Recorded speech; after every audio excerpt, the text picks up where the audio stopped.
দেখতে দেখতেই 14টা বছর পার হয়ে গেল।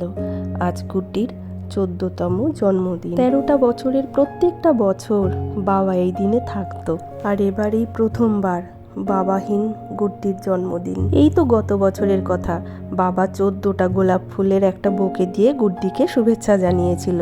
আর এবছর তুমি আছো আমাদের মনে, তুমি গুড্ডিকে একটু আশীর্বাদ করো।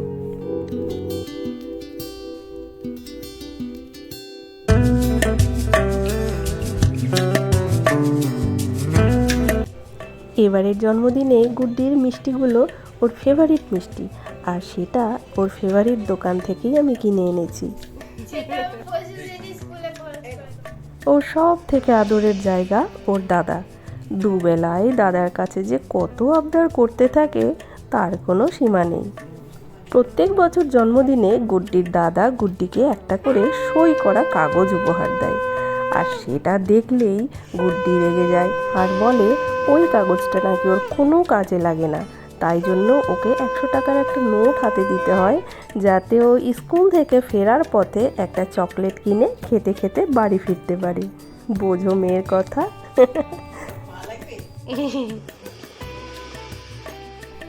আর এই হচ্ছে গুড্ডির দিদি, যার সঙ্গে গুড্ডির খুব খুনসুটি চলে সারাক্ষণ। আর সব থেকে বেশি হয় মোবাইল নিয়ে। মার মোবাইলটা মাঝে মধ্যেই এসে গুড্ডি দখল করে বসে। এখনকার বাচ্চাদের এই একটা ভীষণ সমস্যা, সেটা হচ্ছে মোবাইলের নেশা। কি করব বলো, লকডাউন থেকে সেই যে অনলাইন ক্লাস শুরু হয়েছে তখন থেকে কিন্তু ওদের মোবাইলের প্রতি একটা আসক্তি জন্মেছে।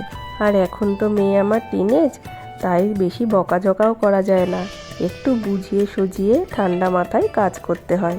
আর এই দেখো, দাদার কাছ থেকেও গিফট পেলো, দিদির কাছ থেকেও গিফট পেলো, তাই জন্য খুব খুশি। তবে হ্যাঁ, কোনো বছরই কিন্তু আমি গুড্ডিকে সেভাবে উপহার দিই না জন্মদিনের দিন। যা দিই আগেই দিয়ে দিই অথবা পরে দিই। এবছর আমার কাছে ও একটা স্টোরি বুক চেয়েছে, যেটা এখনো পর্যন্ত ওকে আমার দেওয়া হয়নি। সত্যি কথা বলতে কি, মেয়ে বড় হলে মায়ের বান্ধবী হয়ে ওঠে, আর ও না এখন আমার বান্ধবীই হয়ে গেছে।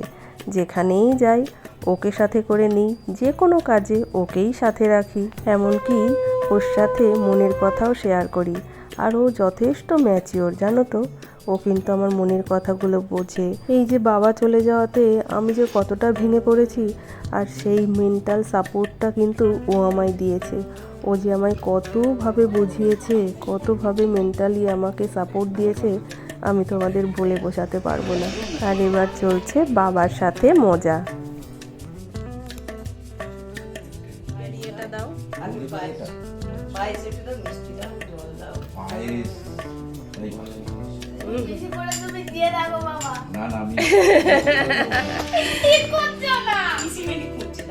এরপরে ওর পছন্দের খাবারগুলো খেতে হবে তো। লট চমচমটাও খুব ভালোবাসে, হ্যাঁ এইটাও খুব ভালোবাসে।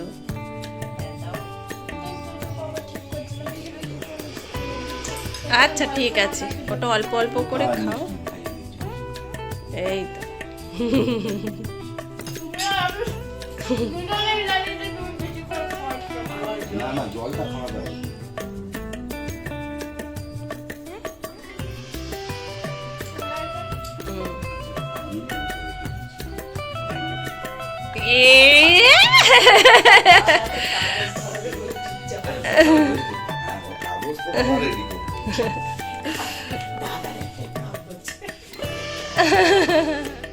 দুপুরের মেনুতে সেগুলোই করেছিলাম যেগুলো ও আমাকে আগে থেকেই বলেছিল যে ও আজকের দিনে কী কী খেতে চায়।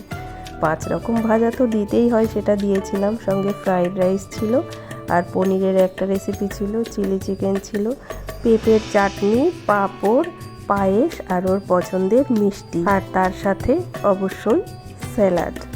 মনে আছে 1 বছরের জন্মদিনে সবার আগে প্রথমে আলু ভাজা তুলেছি। আলু ভাজা তুলে ওই ঘরে বসে বসে আলু ভাজা খেয়েছিল সবার প্রথমে। বাইনা গয়া, ওয়েলকাম বাইনা, ওয়েলকাম। সোনের ওইগুলো কিছু পড়েনি, দেখো।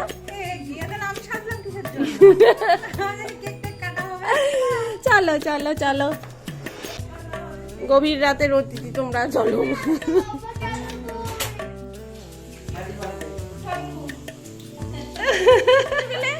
দুজনে মিলে একটু কর, বাহ বাবা। সন্ধেবেলাতে আসলো বাবিন আর রুম্পা। ওরা না থাকলে কোনো আনন্দই যেন পূর্ণতা পায় না। বাবিন দেখো কতটা লম্বা হয়ে গেছে। আমি বেলুনগুলো ফুলিয়ে দিচ্ছিলাম আর বাবিন দাঁড়িয়ে দাঁড়িয়েই বেলুনগুলো বেঁধে দিল। আর এই হচ্ছে গুড্ডির আজকের স্পেশাল চকোলেট কেক।